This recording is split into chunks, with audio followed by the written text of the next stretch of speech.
Martino. Le parrain de l'actualité.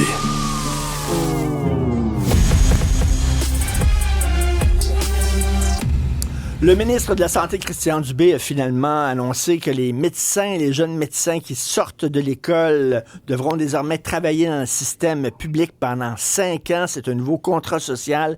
Est-ce que c'est une bonne mesure? On en parle avec deux médecins. Alors, Gaétan Barrette, ici, ancien ministre de la Santé du Québec, bien sûr, et collaborateur à l'émission et à la Joute, et le docteur Karim Elayoubi, porte-parole du Parti conservateur du Québec en matière de santé. On va commencer par Gaétan, tiens. Bonne mesure? Ben, ce que j'aurais dit. Je sens un bémol. Ben, il y a un bémol parce qu'on parle de contrat social. Puis un contrat, là, c'est quelque chose entre deux parties. Et dans le cas présent, les deux parties, ce sont les professionnels de la santé. Ici, on parle des médecins, mais ça peut être d'autres. Et c'est l'État. Est-ce que l'État remplit sa part du contrat? Parce qu'évidemment, là-dedans, c'est le fun de faire du bashing, là. C'est le fun. C'est bien cute. C'est cute, ça, c'est-tu le fun, ça? Ça coûte cher, les former, gna. Puis là, ils n'ont pas d'affaires à s'en aller au privé, puis ils devraient rester dans le public. Mais est-ce que quelqu'un pose la question pourquoi ils vont au privé? Ça se peut-tu qu'ils s'en aillent au privé parce que ça marche mal dans le public? Puis ça se peut-tu que si ça marchait bien dans le public, ils s'en iraient pas au privé? Pour un contrat social, il faut être deux. C'est ça, ça prend deux. Fait que l'État doit s'arranger pour qu'il y ait des conditions de travail qui ont de l'allure dans le public. Exactement. Puis ça, c'est leur part du contrat. Je veux juste te faire un moment d'histoire. Tout petit moment. Quand l'assurance maladie est arrivée, là, moi, quand je suis arrivé en pratique à la fin des années 80. Correct? Fait que les plus vieux de l'assurance maladie, en 70, ils étaient encore en pratique. Puis je leur demandais comment c'était quand c'est arrivé. Ils ont dit, hey, on était contre ça. Mais quand c'est arrivé, l'assurance maladie, puis que là, on n'avait plus de compte à recevoir, là, un médecin à l'époque, ça avait 30 de ces gens qui ne payaient pas, des patients. Là, l'assurance maladie payait. Il n'y a plus personne qui ne veut plus rien savoir à revenir en arrière. Quand les conditions sont bonnes, les gens s'en vont pas. Ben oui. Les gens s'en vont quand ça va mal. Et là, actuellement, il y a des gens qui s'en vont. Maintenant, l'autre bémol que je vais faire, là, les médecins courent après. C'est sûr qu'il y a du monde qui s'en vont au privé parce que ça paye. Et puis c'est confortable parce que pour le même acte, ça paye plus. Fait qu'on peut en faire moins, on contrôle notre horaire, on est bien. Fait que de ce côté-là, je suis d'accord avec la loi. Mais quand on me sort le contrat social, je dis, écoutez bien là, au gouvernement, là, votre bout, le faites-vous. Docteur Elayoubi, on sait, vous êtes au Parti conservateur du Québec, on sait concernant tout ce qui est auto-électrique, la campagne d'Éric Duhaime, c'est mon choix, mon char ou mon char, mon choix. Là, pour les médecins, c'est-tu mon diplôme, mon choix? C'est-à-dire. Écoutez, là, vous le résumez là, d'une façon un peu sarcastique, ironique. Oui. J'aime bien votre introduction. J'aime bien celle du docteur Barrette également. On va s'entendre sur le fait que le contrat social, disons qu'il n'est pas respecté dans l'ensemble. Mais je pense qu'il y a quand même deux problèmes fondamentaux ici. Le premier, c'est-à-dire lorsque le ministre Dubé parle de potentiellement utiliser la clause dérogatoire. Ça, c'est très problématique, OK? C'est-à-dire, on n'est pas tellement sûr si ça passe le test des tribunaux. Et si ça le passe pas, c'est un peu comme un jeu, là, la clause dérogatoire. On ouvre un jeu, là, puis c'est comme ça. On s'amuse à passer la clause dérogatoire. Non. La clause dérogatoire, ça se doit d'être restreint à une menace imminente et grave pour l'intérêt de la nation. Ici, on n'est pas là. Le système de santé du Québec n'est pas le meilleur système au monde, là. On s'entend très bien là-dessus, mais on n'est pas dans un système du tiers-monde. Lorsque les gens ont accès au système, il est bon. Les médecins sont bons, les infirmières sont bonnes, les préposés sont bons. Cependant, on a un grave problème d'accessibilité. L'autre problème, définissons qu'est-ce qu'est le privé. C'est parce que personne parle, c'est quoi le privé exactement? Et à l'échelle internationale, moi je peux vous en parler. C'est quoi qu'on définit comme étant le privé? Est-ce que le privé, c'est un médecin qui charge des frais à un patient? Ou est-ce que le privé, ça peut, comme dans les modèles les plus performants de la planète, on parle des Pays-Bas, on parle de la Suisse, on parle de l'Allemagne, on parle de la Suède, est-ce que ça peut être une séparation entre l'assureur, qui est le payeur de soins, et le fournisseur de soins? Ça, c'est très important qu'au Québec, en ce moment, on ait ce débat-là. C'est quoi la définition du privé en santé? Je pense qu'il y a beaucoup de gens qui ne comprennent pas c'est quoi je vais demander à l'ex-ministre. C'est que comment on définit le privé au Québec? Alors, il y a une chose qui est entretenue dans l'espace public, on met dans le même panier, dans le même sac, un GMF. Hein? Ça, c'est un bureau public qui est géré avec l'argent du public par un médecin ou un groupe de médecins. C'est pas privé pantoute, ça. C'est pas privé. Parce que c'est pas avec une étiquette, là, une plaque là, gouvernementale avec un drapeau du Québec, là, les gens vont dire c'est du privé. C'est du public. C'est tout, c'est du public. Un CLSC, c'est du public. Un CHSLD, c'est du public.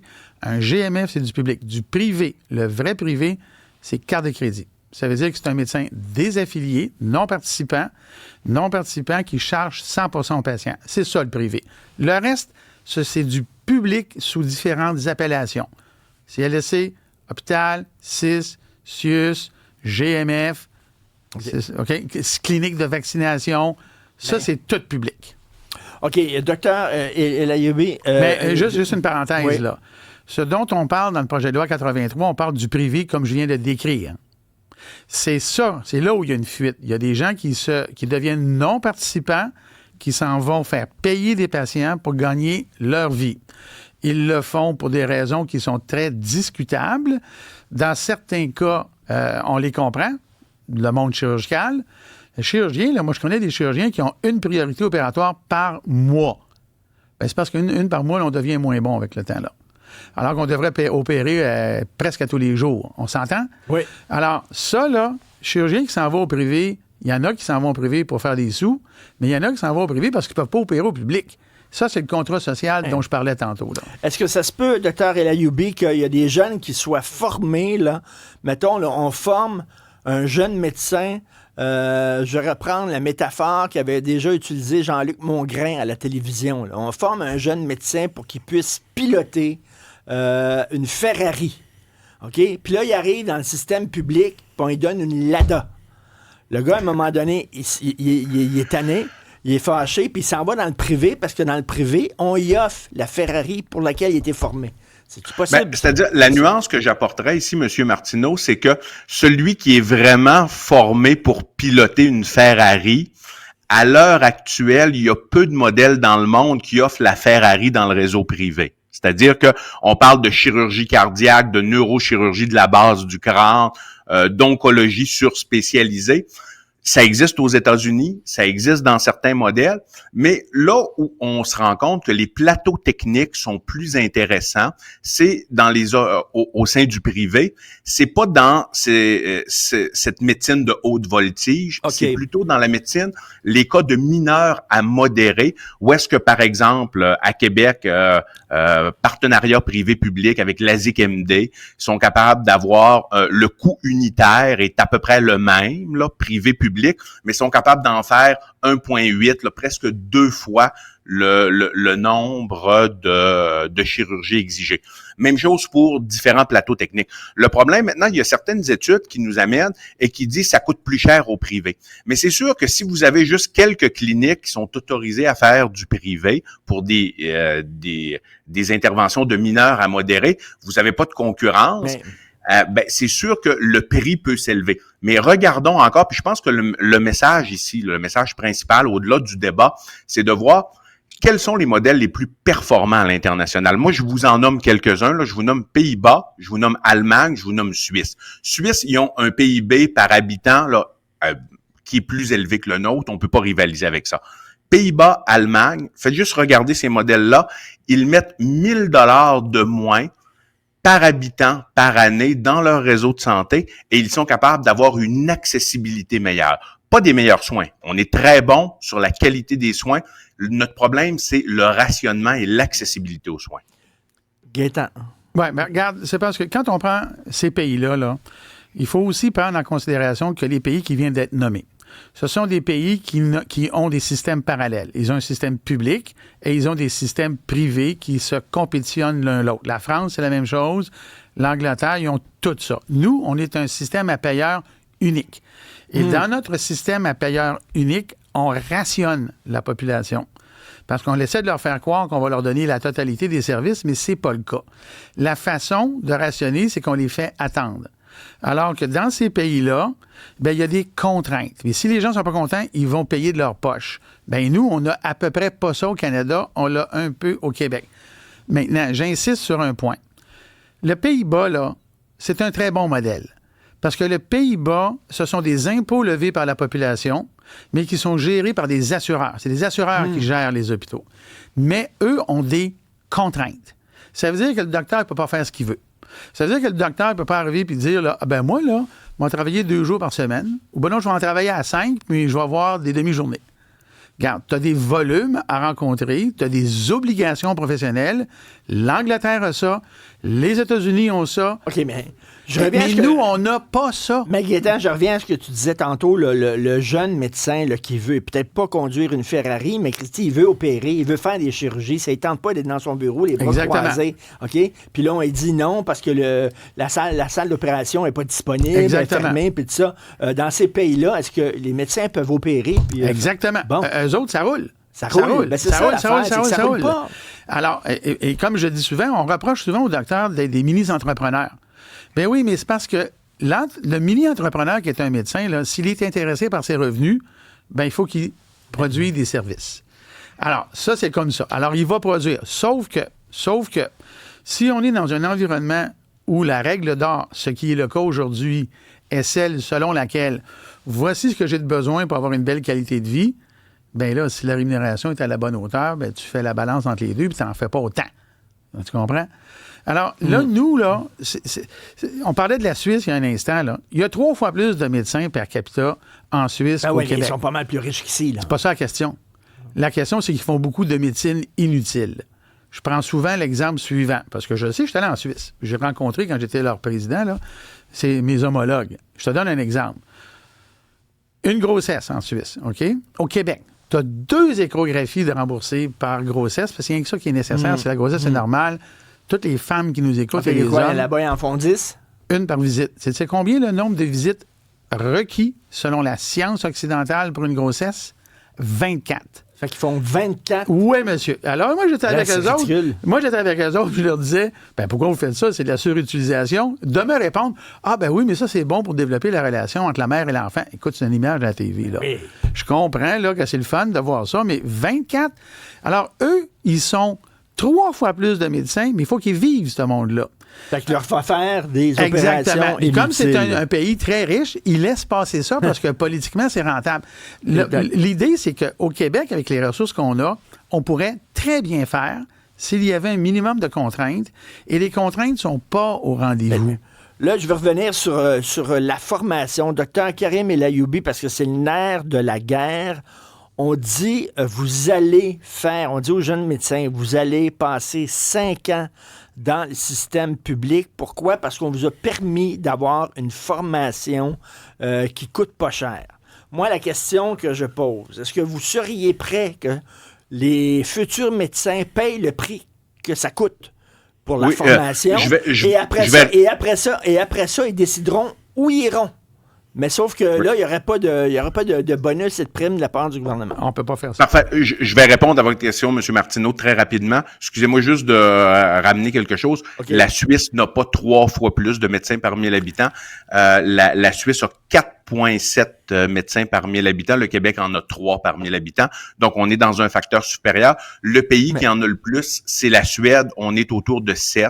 La Suisse investit surtout dans les infirmières par 1000 habitants. Ils en ont autour de 17, 16, 17. Donc, on est dans un décloisonnement des professions totales. Okay, maintenant, mais je reviens à votre question. Je reviens très bien à votre question, c'est-à-dire que je suis en total désaccord avec ça. Pourquoi? C'est que en ce moment, il y a 3% des médecins qui sont exclusivement au privé, entre 3 et 3,5%. Si le problème, c'était vraiment le secteur privé en médecine, ben, je pense qu'on le saurait déjà, OK? Ce n'est pas suffisamment important comme ratio. Mettons qu'on était en ce moment en train de discuter ensemble, nous 3, et on se disait, il y a 75% des médecins qui sont au privé et on a un problème d'accès aux soins. je serais tout à fait d'accord. Je me dirais, hey, attends un peu, là. Faut réviser le modèle privé. Maintenant, on est à 3% versus 97%.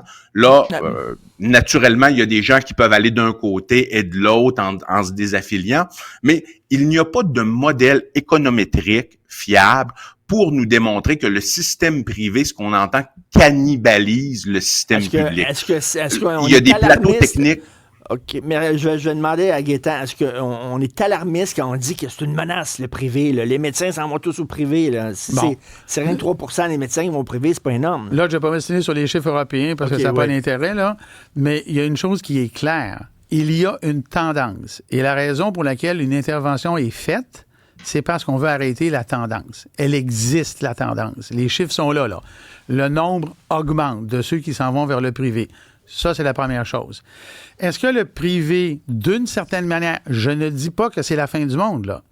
Est-ce qu'il cannibalise le public? Ben oui, la réponse, c'est oui, là, parce que... Ben 3%, c'est pas énorme. Non, mais je sais, mais c'est parce que comme on est dans un système rationné, là, c'est sûr que le 1, le 2, le 3% que tu enlèves à 1, si tu n'en as pas assez en partant, ça finit par faire une différence.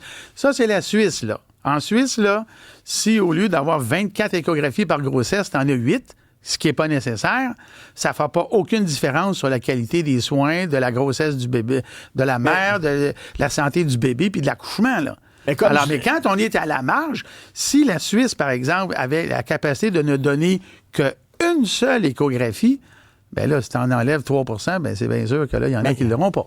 C'est toute une question de relativité là-dedans. Là. Docteur El Ayoubi, il me semble, si vous avez une formation qui ne coûte pas très cher pour être médecin, est-ce qu'il faut vraiment vous forcer pour faire 5 ans dans le service public? Ne demandez pas ce que votre pays peut faire pour vous, mais ce que vous pouvez faire pour votre pays. John F. Kennedy. Il va falloir vous tordre le bras pour que... Il me semble que ça va de soi. Hey, le Québec m'a donné une formation pas chère. Moi, je vais retourner au Québec ce qu'il m'a donné, là. Je comprends très bien votre point, M. Martineau. Ici, je le délibérerais en 2 points, OK? C'est-à-dire... redonner à sa nation. Tout à fait d'accord avec ça, OK? Maintenant, si on veut le faire avec les médecins, où est-ce que ça s'arrête? Je suis tout à fait d'accord avec vous pour dire que les frais de scolarité universitaire sont parmi, sinon les moins élevés en Amérique du Nord. Si on veut revoir ce modèle-là et que les États aient des ententes consensuelles avec les gens, que ce soit les médecins, les infirmières, les ingénieurs, les professeurs, vous devez donner, on paie X, vous payez Y, et si vous refusez le contrat, ben, vous devez payer X plus Y. Tu sais, on peut discuter de ce modèle-là, mais ça ne se doit pas de s'appliquer uniquement aux médecins. Est-ce qu'il va falloir... Ça, c'est le premier point. Il va falloir faire et payer le deuxième point, les élèves? Non, c'est pas ça qui est l'enjeu. C'est du spectacle là, aujourd'hui pour ça. Là. Je t'explique.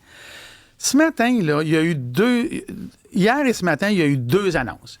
La loi 83, correct? Qui, parce que ça coûte cher former un médecin, il faut l'obliger à rester dans le système public. Je suis pas contre. Mais pourquoi on ne le fait pas avec les infirmières? Je te donne un cas de figure. Le jeune chirurgien ne pourra pas aller au privé, mais l'infirmière qui l'assiste, elle, peut y aller. Pourquoi? C'est illogique. Deuxième exemple, OK? C'est tout ensemble. Ce matin, communiqué de presse du ministère de la Santé, on élargit les chirurgies qui sont faisables au privé. Le vrai privé, là, carte de crédit. On va augmenter les autorisations de chirurgie au privé. Dans les mêmes 24 heures, tu vas empêcher du monde d'y aller, mais tu vas vouloir augmenter l'accès, la production privée d'opérations. Mais là, ils ont besoin, donc ils vont avoir besoin de personnel au privé. Exactement. Pour répondre à cette demande-là. Fait que fouille-moi. Fait que là, on empêche les gens d'aller au privé, alors qu'au privé, il va y avoir de plus en plus de gens qui vont aller. Qu'est-ce que tu penses qui va arriver? Les jeunes iront pas, puis je dis pas qu'il faut y aller. Je fais juste montrer la mécanique irrationnelle de l'affaire. Les jeunes iront pas, ils vont être à l'hôpital. Les plus vieux, eux autres, qui vont vouloir y aller, ils vont y aller parce qu'il y a un jeune qui vient à leur place. Puis comme c'est contingenté, il n'y a pas de place à l'hôpital. Fait que ça va avoir un effet domino. Le jeune ne peut pas aller là. Il va revenir à l'hôpital. Celui qui est à l'hôpital va aller à la clinique, puis il va amener son infirmière puis son hyalothérapeute. Parce qu'eux autres, on leur permet d'aller en cabinet. Tu te rends compte du ridicule de l'affaire? Alors, est-ce que vous êtes d'accord avec ça? Il y a un manque de cohérence totalement dans la politique. Il y a un manque de cohérence totale. Moi, personnellement, le système que je propose, OK, au nom du Parti conservateur du Québec, quand même, vous me donnez la possibilité de le plugger à la fin, là. Tu sais, je veux dire, c'est un modèle, c'est vraiment un partenariat entre le privé et le public. Et c'est pour ça que j'ai insisté au départ. C'est quoi le privé? C'est quoi le public? Parce que c'est mal connu. Moi, je pense qu'au Québec, à l'heure actuelle, on est dans un vrai système à double vitesse. Il y a moyen de s'inspirer. Il y a moyen de s'inspirer des meilleurs modèles sur la planète pour faire un partenariat privé-public sain. Mais ça Maintenant, existe déjà. Est-ce qu'il faut être plus proche de la Suisse, plus proche de la Suède, plus proche des Pays-Bas? On peut discuter là-dessus, mais en ce moment, on est dans un vrai système à double vitesse et on propose pas ça du tout, nous. D'obliger les jeunes médecins qui sortent des facultés à faire 5 ans au public, vous êtes contre ça? Absolument, absolument contre. C'est un coup d'épée dans l'eau. Parce qu'il faut bien définir c'est quoi le privé et le public. Et à partir du moment où vous ouvrez cette porte, où vous ouvrez cette boîte de Pandore, ben là, ça veut dire le médecin que la carte d'assurance maladie passe dans une clinique privée, mais que c'est pas un fonctionnaire du gouvernement qui gère cette clinique-là. Est-ce qu'on va dire que c'est du privé? Tout ça est très débattable et il va y avoir une jurisprudence autour de ce projet de loi-là qui est pas très clair, selon moi. Le mot de la fin, Gaétan. Le mot de la fin, bon, ben regarde, personnellement, je le comprends. Je suis modérément en faveur, mais c'est pas ça la réponse. Et pour ce qui est du partenariat, il existe. Savez-vous, mon cher Richard, que dans tous les hôpitaux du Québec, il y a ce qu'on appelle une lettre d'entente 108. C'est quoi ça? C'est un partenariat public-privé. Ça dit au privé, voici... Tu sais, c'est les fameux, quand il dit, Christian Dubé, là, c'est moi qui ai mis ça en place. On fait des contrats avec vous autres. Il y a une liste d'attente. Bien là, on est pas capable de le faire à l'hôpital parce que, on va se servir de vos ressources. Ça va être payé par l'assurance maladie. Bien ça existe. Ça existe. On peut le développer. Mais c'est sûr que si tu le développes à outrance, tu vas avoir une migration des ressources. C'est pour ça que je te dis, je te faisais le dessin, là. Celui-là, il ira pas. Il va être ici. Lui va s'en aller là. Puis on tourne en rond, là. Tu comprends? On tourne en rond. Fait que là, on va obliger les jeunes qui étudient en journalisme de faire leurs 5 premières années dans la carrière à Télé-Québec ou à Radio-Canada. Exactement. Dans le public. Mais c'est exactement ce qui va se passer. C'est quoi la beauté de cette affaire-là? À Ottawa, ils sont morts de rire parce que les autres, c'est eux qui ont la clé, ils ne financent pas assez. Manque d'argent dans le système. Alors là, eux autres, on se chicane entre nous autres, puis on s'ostine, puis les autres, pendant ce temps-là, continuez là, on n'a pas besoin de nous envoyer d'argent. Merci beaucoup, Gaétan Barrette. Ici, Dr Karim Elayoubi, alors porte-parole du Parti conservateur du Québec en matière de santé. Merci à vous deux. Bye. Ça m'a fait grand plaisir. Au revoir.